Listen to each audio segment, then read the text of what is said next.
పాదయాత్ర దిగ్విజయంగా మొదలయ్యి దిగ్విజయంగా అన్ని విధాల సక్సెస్ అయినందుకు ఈ విధంగా ఈరోజు జరగబోయే విజయగలం సభకి సంఘీభావం తెలుపుతూ పొంగనూరు నియోజకవర్గంలో తెలుగుదేశం పార్టీ కార్యకర్తలు నాయకులు అందరూ కలిసికట్టుగా జయప్రదం చేయాలని చేసినందుకు ధన్యవాదాలు.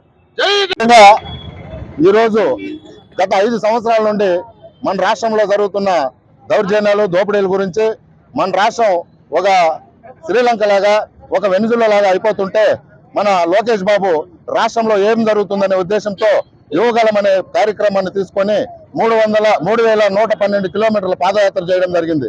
ఈ కార్యక్రమాన్ని విజయవంతంగా ముగించుకున్నందుకు ఈ రోజు విజయోత్సవం జరుపుకుంటున్నాం. దానికి మద్దతుగా మేమందరూ సంఘీభావం తెలుపుతూ తెలుగుదేశం గెలవాలని, తెలుగుదేశం అందరూ కలిసికట్టుగా పనిచేసి గెలిపిస్తామని ఈ సభాముఖంగా తెలుపుతూ సెలవు తీసుకుంటాం.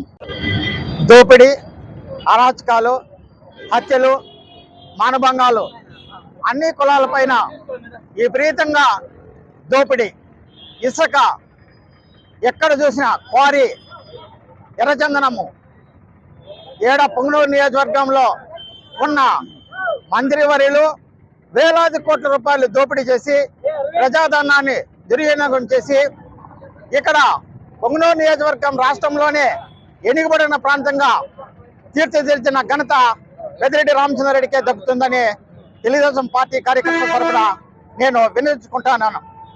అదేవిధంగా ఈరోజు మా నాయకుడు నారా లోకేష్ పాదయాత్ర రాష్ట్రంలో అతిపెద్ద సక్సెస్ కావడము, ప్రజల్లో చైతన్యం రావడము, ఇవన్నీ కూడా తెలుగుదేశం పార్టీకి మంచి కలిసి వచ్చిన వరం.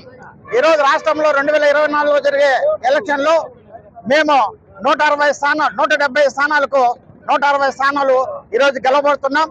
అదేవిధంగా పొంగనూరు నియోజకవర్గంలో చల్లా బాబురెడ్డిని ఆలియస్ రామచంద్రారెడ్డిని అత్యధిక మెజార్టీతో గెలవాలని చెప్పి నిన్న జరిగిన ఆయన పుట్టినరోజుకు దగ్గర 7,000 నుండి 8,000 మంది కార్యకర్తలు వచ్చినారంటే తెలుగుదేశం పొంగనూరు నియోజకవర్గంలో ఏ విధంగా ఉండదని చెప్పి వైఎస్ఆర్ కార్యకర్తలకు మేము ఈ విధంగా హెచ్చరిస్తున్నాం. ఈరోజు జరుగుతున్న దోపిడీ, ఈరోజు జరుగుతున్న హత్యలు ఇవన్నీ కూడా రాష్ట్రంలో ఉన్న ప్రజలకు అందరికీ తెలుసు. కాబట్టి 24 ఎలక్షన్లో పొంగనూరు నియోజకవర్గంలో చల్లాబాబురెడ్డిని అత్యధిక మెజార్టీతో గెలిపిస్తామని చెప్పి మీ అందరి తరఫున నేను కోరుకుంటున్నాను. ఎండింది కాబట్టి అందరూ తెలుపుతూ తెలియజేసిన కార్యకర్తలు జనసేన కార్యకర్తలు పాల్గొని కేక్ కట్ చేశాము. తెలియజేయడాన్ని గెలిపించి